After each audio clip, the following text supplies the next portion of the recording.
Ayon naman kay Rizalito David na kumekwestiyon sa citizenship ni Poe, ang anunsyo ng senadora na kakandidato siya ay pagpapakita lang daw ng kanyang pagkadesperado. Pinepresyo lang daw ni Poe ang Senate Electoral Tribunal para bumoto pabor sa kanya. Naniniwala naman si Senador Antonio Trillanes IV na dadami ang mga sumusuporta sa senador ngayong dagdeklara na siyang tatakbo sa pagkapangulo. Ayon po kay Trillanes, marami raw na taga-suporta ni Vice President Jejo Marbinay ang lilipat kay Poe.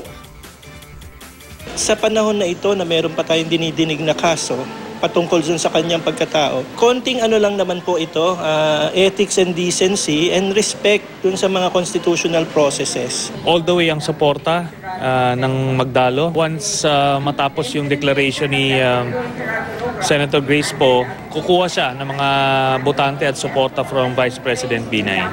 Kasi based dun sa aming research, sila yung nagsishare ng constituente.